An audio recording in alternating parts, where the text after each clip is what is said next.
Pour une raison toute simple, c'est qu'en tant que médecin, je me bats du côté de la vie et pas du côté de la mort.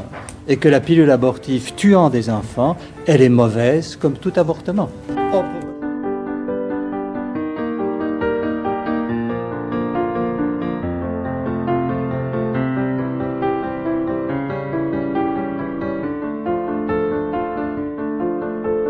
Toujours, à mon avis, vécu cette découverte avec beaucoup d'humilité, sachant que pour lui, c'était plutôt un point de départ, un point d'arrivée. Et ce sentiment presque de culpabilité par rapport à une découverte qui n'était pas terminée, en quelque sorte, et qui demandait des compléments de recherche pour pouvoir mettre en échec la trisomie 21, il l'a toujours ressenti jusqu'à la fin de sa vie, et même au moment de mourir. Il est toujours...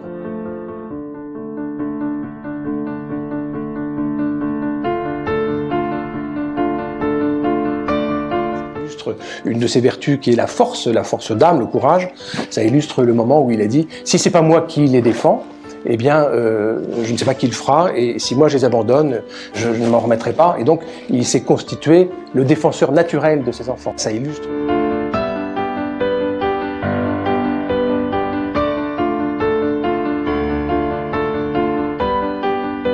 Enfant trisomique est arrivée dans son bureau. Elle avait eu donc un premier enfant trisomique, elle était enceinte du deuxième enfant. Et elle est venue demander à Jérôme Lejeune, est-ce que si j'ai un deuxième enfant trisomique, vous allez m'aider à avorter?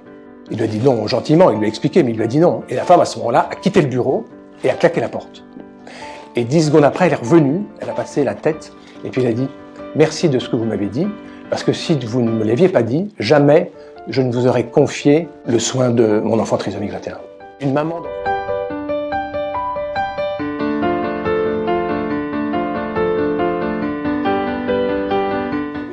abandonné par ses amis, trahi par ses collègues.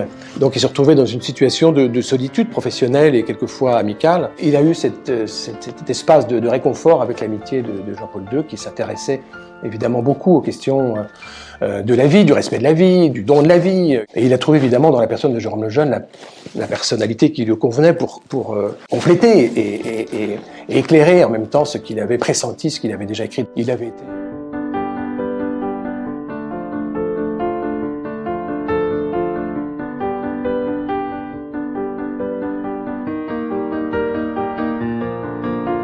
D'ailleurs, à la fin de sa vie, dans un de ses écrits, la phrase sur le combat du légionnaire, lorsque le légionnaire est blessé, eh bien c'est à genoux qu'il combat. Et en fait, ça a été un peu ça. Jusqu'à la fin de sa vie, il s'est senti le légionnaire blessé, mais qui combattait à genoux.